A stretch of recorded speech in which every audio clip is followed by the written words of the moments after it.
life is good, comma, and getting better, exclamation point. And I believe that every day is getting better, and I want to improve every day. Welcome to Unsung Leaders, a weekly showcase of behind-the-scenes innovators who you may not be familiar with. These are team players who create workable solutions for society. People who do great things without needing to steal the spotlight. So come on, society, let's set down our selfie sticks and achieve great things. Together. So today we have Justin Rudd. Justin is a longtime friend of mine, but perhaps more importantly to all of you, the leader, the unsung leader. Although he has certainly been sung, he's been named one of the 25 most influential people in Southern California, along with people like Magic Johnson and Rick Warren and Snoop Dogg and Adam Levine, to name a few. So, but I know Justin for a number of years, and I knew him when he was in town from where he grew up in Alabama.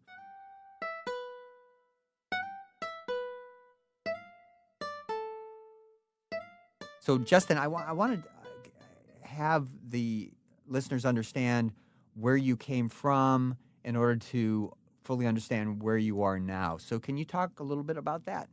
Sure. So I grew up in a small town called Ozark, Alabama, southeast Alabama, near Georgia and Florida. It's a town of about 13,000 people. I grew up with a twin brother, two older sisters, parents. We lived out in the country, maybe 15 minutes from town, and was active in school and church, and did some service projects. When I was 16 years old, I came home from church on a Wednesday night. My mom said she had something to tell us, and she said that she's pregnant, and with my little sister was born.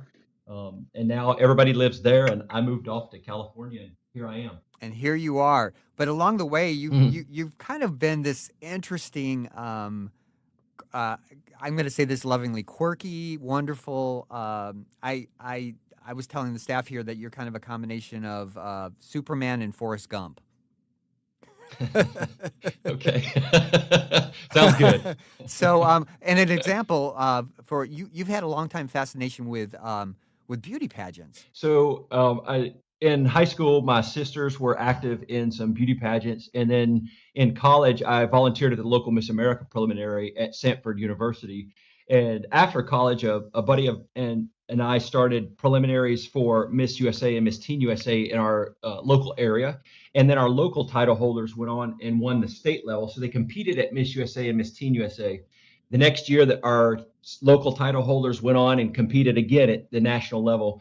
And then women started asking me to help them prepare for their pageants. Moms would ask me to work with their older daughters, their teenage daughters, college-age daughters, to get ready for pageants. And then I just started coaching. I started charging. And then I would just get on a headphone on the telephone, and women from all over the country, actually all over the world, would call, and I would have as many as 5 clients a day for an hour and just talk to them, listen a lot to them, and give them some advice and ways that I think that they could prepare better to answer questions on stage and in a private interview. And I continued to do that. I started wanting questions that I could ask that were often asked at pageants. And I found out there was not a booklet or a study guide. And so I created one. It's called Justin Rudd's 1001 Pageant Practice Questions. And I started marketing that around the country. And then now I still sell those. I still do some coaching. I own the Miss Long Beach pageant. And I can picture you as a middle schooler, and you're watching the Miss Teen USA pageant. And can you tell us a little bit about that? Because everyone, he always signs his name with an exclamation point at the end of it. So can you tell us a little bit about that? Yeah, so in middle school, I was watching the Miss Teen USA pageant on TV. And I've always been fascinated with TV, big productions, with the lights, the music, and it's all of that. And then across the screen, when they were introducing all of the 50 candidates from the United States, they would all sign their name. And one girl signed her name, I think her name was Kelly, and she signed it with a heart at the end of it, the shape of a heart. And I said, that's neat. I'm going to sign my name with something at the end of mine. And I just put an exclamation point. And then I just started doing that. And I've done that since middle school. I'm now 49 years old. So I have to ask this question. So you kind of touched on it, but you seem to really love the human competition. and all that's part of that. Is there anything specific that like really got you going on that? I mean, it's like sports. That's head-to-head competition, just kind of directed in a different way. When you grow up with a twin brother, you're always kind of competing with each other for friends and to do better in school on a test, to get into a better college. So I guess in that roundabout way. And then all of my family were active in the local YMCA. So we were doing sports and winning blue ribbons, or red ribbons, whatever. And then those kinds of competitions. I was always wanting to do well in school. I finished fifth in my class and went to college on a presidential scholarship. But I was always wanting to do better and improve myself. And I've even to today. And I want that to happen to other people.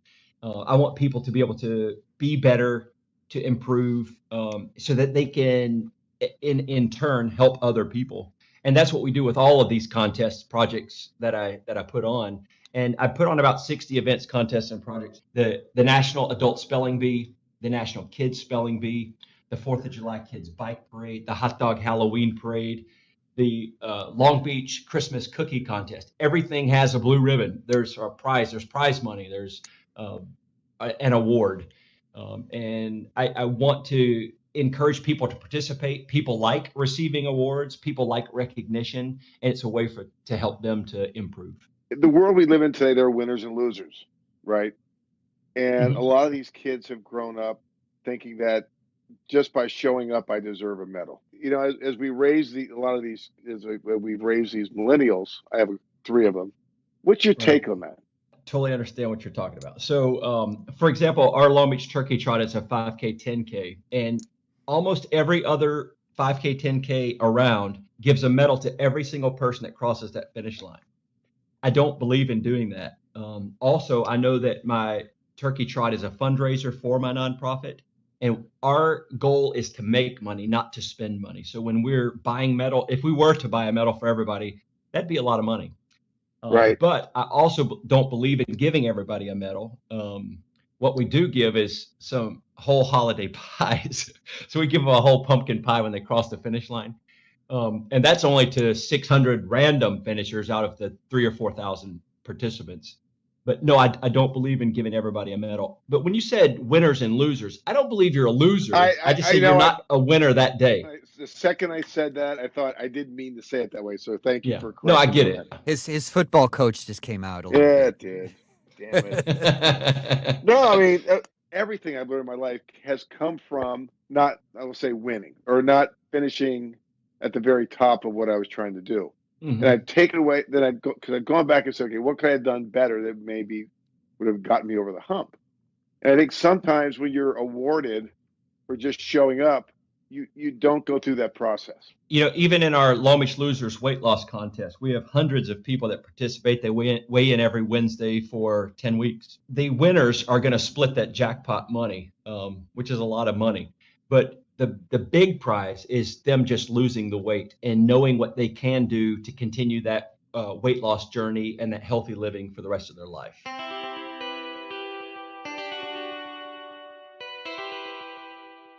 When I think of Justin, I think of a man who lives in possibility. Justin, can you talk a little bit about arriving in Long Beach and kind of the simple way you lived, and then how that kind of blossomed into to who you are now? I moved to California when I was 26 years old. I lived in North Hollywood for 2 years, and then I moved down to Long Beach. When I moved to Long Beach, I literally knew 2 people who lived in this town, and now I feel like I know hundreds and hundreds. All kinds of great friendships with some probably the most influential people that live in our city. I know them.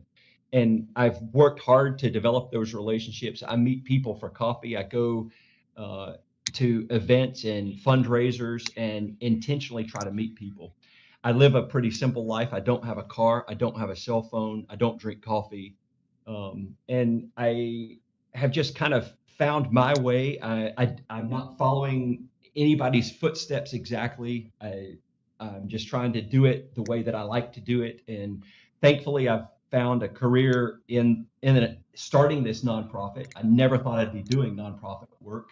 but I found something that fits exactly what I'm supposed to be doing. I think God put me in this place at this time, and it's just all working out. It feels good. At the end of the day, my heart is happy. I go to bed happy, and knowing that I've lived a good life, another good day, and I've helped other people. When I post on Facebook every day, I always try to put some uplifting messages there, and I always end it with the quote, "Life is good, comma, and getting better!" exclamation point.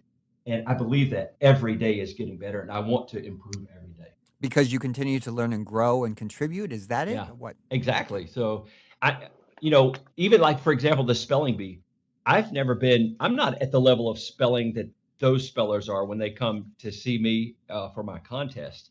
But for weeks leading up to it, I will practice words myself. So I'm improving there.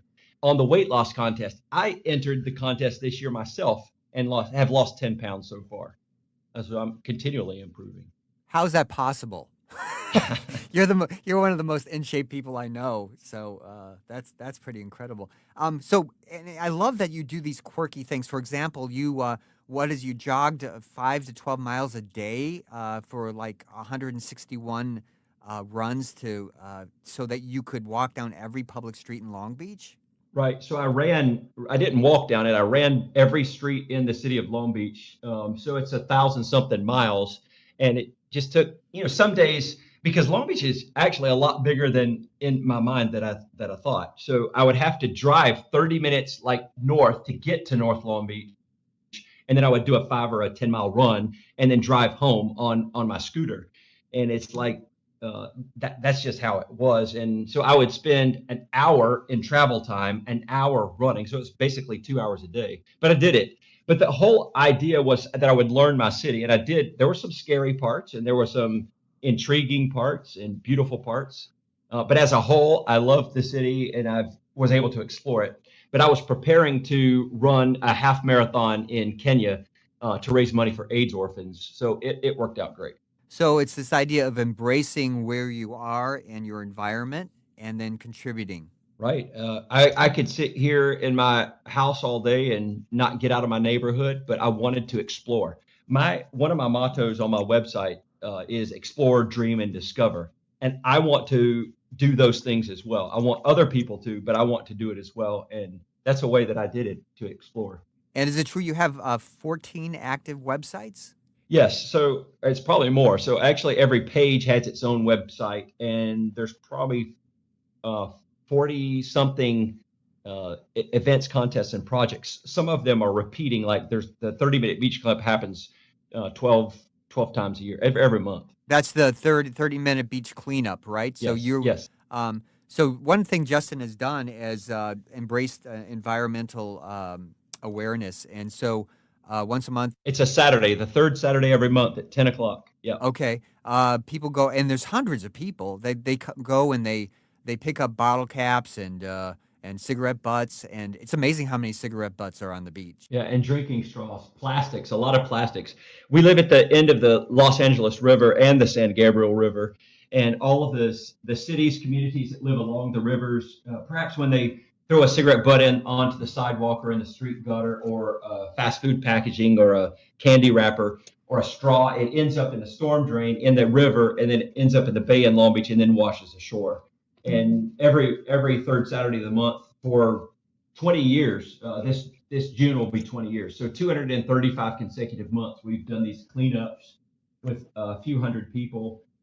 And we've helped to keep this beach clean and safe for the people that visit here, but not only those, but for the animals that live at the beach, in the water and on the sand, and for the dogs at Rosie's Dog Beach that I started a few years ago. Yeah, talk about that. I was living a block away from the beach, and this was 18 years ago, with my bulldog Rosie, and I wanted to be able to take her on the beach because Long Beach is not a very populated beach with visitors, because Long Beach has a break wall that's 1 mile out that leaves us with low waves, short waves. So I wanted to be able to take her there, and it was not legal, and it had been that way for maybe 50 years. And I wanted to find a way to do that, so I went to the downtown library. This was back before you could Google search stuff. And I found that this law that said that you could be on the beach with a dog during a special event. So I held a special event in June that year, And for 4 hours on a Sunday afternoon, people were able to bring their dogs off leash, and we they signed liability waivers as they came in, and then they played. It was hugely successful.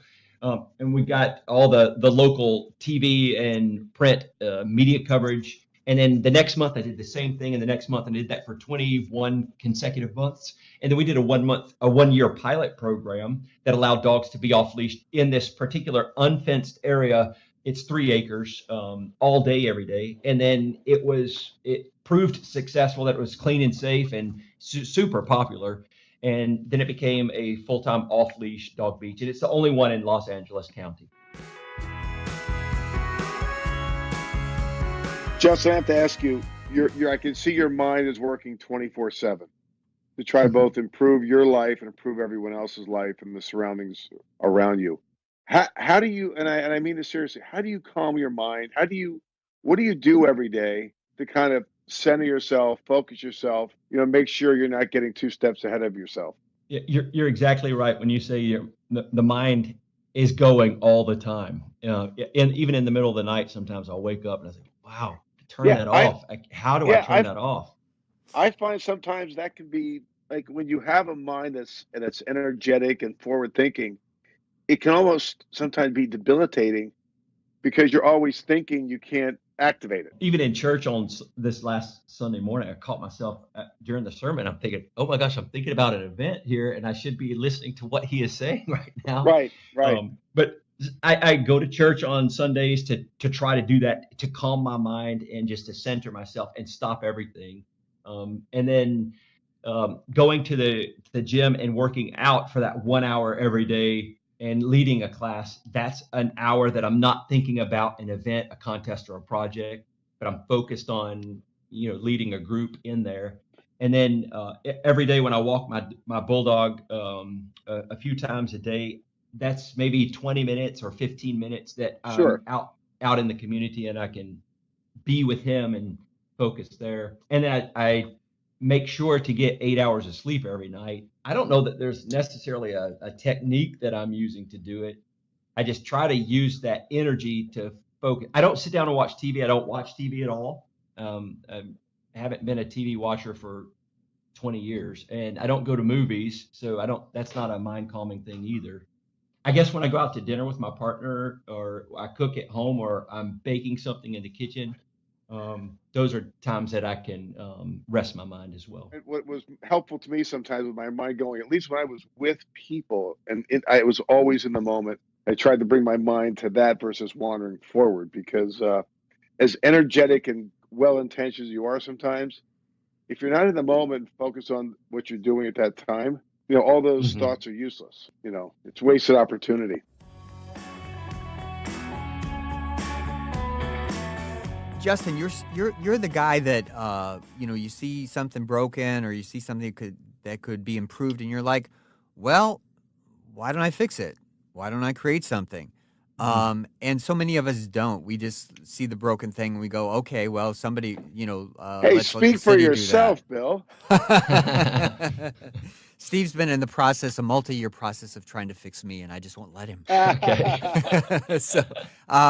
But you're such a leader in that way, and I think that's one of the takeaways that you're known for, is that, well, Justin will do it, or let's get Justin to do it, or do you ever follow? Is that hard for you to be an audience member, or do you always find yourself in the leadership role? Like, even, for example, at my 30-minute beach cleanup, I will stop and pick up some trash if I see it on the ground. But I'm also organizing the hundreds of people that are there and the lead volunteers, and I'm the photographer for the event, and I'm the MC on the microphone. But I will take moments to do what I have to do to follow and actually pick up and be my own volunteer at my own event. Yeah. Sometimes and recently I've learned to say no to some things, like when people invite me to their event, because I got to where I was saying yes to everything. So, Justin, I try to be a good person too and help a lot of people, but it doesn't sound like it's anywhere in the same league as what you're doing. But how do you struggle with wanting to help everybody and worrying about disappointing people when you can't help everybody? Right. So, for example, last night at the Lowest Losers Weight Loss, there's a lady that got on the scale and she lost 10 pounds in 1 week. And we questioned, what's going on? How did that even happen? And she said, I'm going through a terrible breakup. There were other people in line. I couldn't stop to counsel with her. I wanted to. And that was just a time where I just said, Justin, you have to let this go. Right. You can't help every single person. But I wanted to run after her, give her a big hug. And I at that moment, I couldn't. So I've learned that there are times where, in situations where you just can't. I think you have to do what you can, trust that God's going to do the rest. And you maybe say a prayer for that person. That is something you can do. Know that you don't have to be the person that does everything. In a way, it's about empowering people so that, it's the whole teach a person to fish versus give them a fish.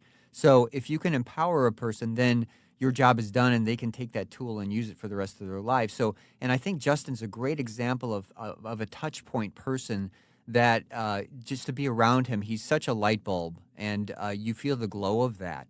And as a result, you recognize or hopefully recognize there's a light bulb within you.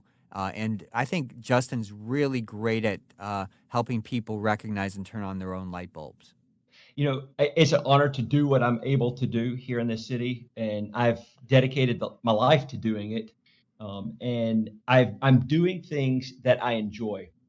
Each of the contest projects and events that I put on are things that I wanted to start here or make a little better here, something to improve the environment or young people or help animals.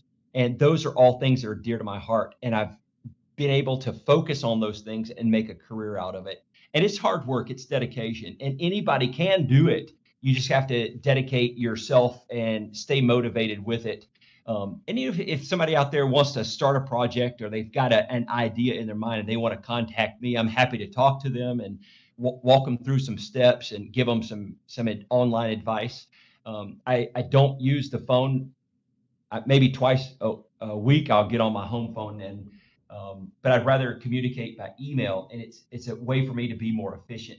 And how would they get in touch with you, Justin? Yeah, my email is my name, justin@justinrudd.com, or on Facebook, Justin Rudd. And what are some of the websites that you can point people to explore more about all the great things that you do? Yeah. So everything is at justinrudd.com. For example, Bulldog Beauty Contest is Bulldog Beauty. It's the world's largest gathering of English bulldogs. For example, the Turkey Trot is turkeytrot.us. Miss Long Beach is misslongbeach.com. But everything is at justinrudd.com. Terrific. Well, Justin, thanks so much for sharing a bit of your day with us. Again, you are one of those long-term people that I've always kind of had my eye on because you're so inspirational. So whenever I have struggles or think, I don't want to do this, I kind of say, what would Justin do in a way? Oh, thanks. And Bill, we've come a long way since we were on the Tonight Show, right? That's correct. That's right. Justin, we and our dogs and ourselves were having to mix it up with Jay Leno about a decade ago, and that was a fun experience. So, do you have video on that? Yes, and I might even share it with you, Steve. I'm seeing like really bad '80s hair. No. Are you saying I had bad '80s hair in the 2000s? I'm a little offended. No, I'm not saying that. All right, Justin. Well, thanks so much for joining us, and listeners, thanks for joining us. This is Unsung Leaders, Bill Benson for Steve Moscow, and have a good day. Thank you, Bill. Have a good day. Thanks for listening to Unsung Leaders. This podcast both showcases and is made possible through the talents of many people. And on that note, we'd like to know about the unsung leaders in your life. Those people that have pulled together to create something that has positively impacted you or made a difference in your community. Our mission is to provide the inspirational stories of society's team players. So please nominate the team players in your life to potentially become guests on our show. By logging on to www.unsungleaders.com, you may be giving us all the opportunity to hear their stories and learn from their contributions. And speaking of contribution, we'd like to sing the praises of the Unsung Leaders team. Our producer and sound engineer, Josh Fisher. Production facilities provided by Embassy Row. With a special shout out to Shannon Hawes Perry, who oversees our experience here and makes it very easy for all of us. Teaming up to make a difference.